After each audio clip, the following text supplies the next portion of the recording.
So finally, the Minister of Finance, Enoch Gondogwana, was able to deliver the budget yesterday. Yesterday being the 12th of March 2025. If you remember previously, there was a delay or a postponement, so to speak, in terms of the budget being not being tabled. Part of the reason was because the GNU parties couldn't agree on this 2% increase on the VAT. But eventually we did get an increase in VAT of 0.5. So because this issue of VAT has been so contentious, we missed a lot of people. They missed kind of the meat of this budget, because it has got some great things in there. Considering that we're going to get more police, more doctors, health workers, and things like that, infrastructure development. Hopefully, those projects, those proposals, they can be able to be delivered. But I think we are still hung up on this VAT thing that has been increased by half a percentage. And then apparently next year they might increase depending on how things are. So, but that's not the real issue that we should be grappling with at this point in time. Anyway, in my opinion. So the biggest issue for me is this. The ANC was able to still increase the VAT, even though it was by a small percentage. And what I'm interested in is, what are the Democratic Alliance going to do? The DA is going to do.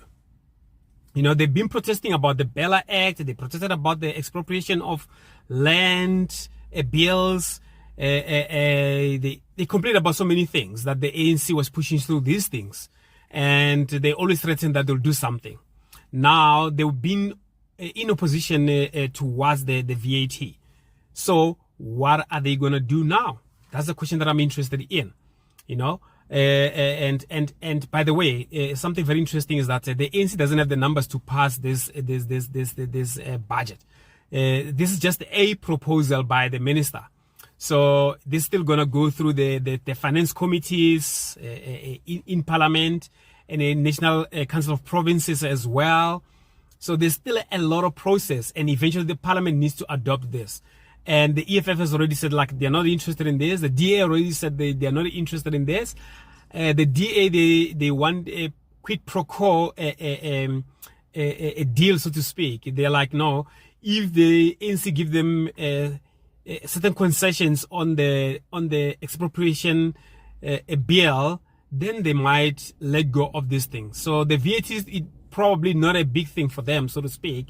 But if they can get some sort of a concession, because at the moment they look like they are ANC's lapdogs, so to speak, in terms of like ANC is able to pass things, and the DA has been threatening that they'll leave the GNU, but they haven't done that. And I don't think they want to, and I don't think they will, you know.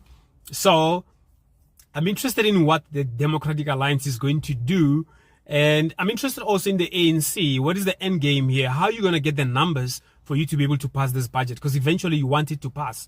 And you're going to look like an idiot eventually when you just push through this budget proposal and you didn't have the number. You didn't negotiate with anybody and say, hey, should other people not support us? Will you guys support us so that we can get the budget through? So what do we get into a point whereby there's a stalemate where this budget cannot be passed? What happens next? So that's the most important thing that I took out of the budget. But all in all, in terms of where the money is going to be spent on transport, ports, all these things, that's great. Or the money is going to be spent on education, health thing, all these things, great. Supporting ESCOM, great. Those are some of the things. Infrastructure in terms of water infrastructure, supporting the municipalities that are struggling, that are not maintaining infrastructure. That's great. All of that, I think all of South Africans will agree on that.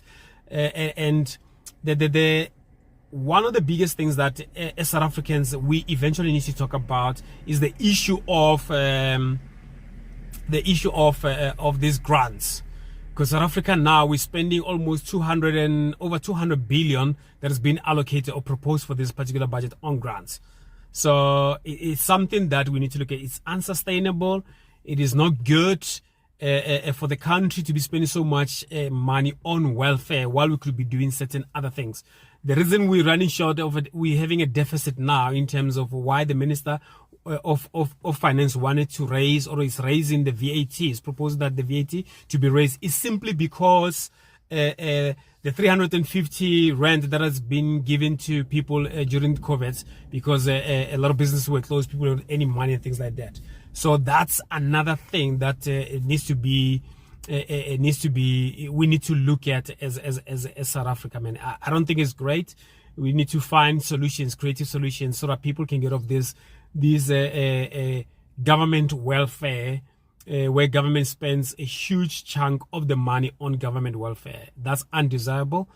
Even though I know they're important, there's people who are living in dire situations whereby they need this type of government assistance and things like that.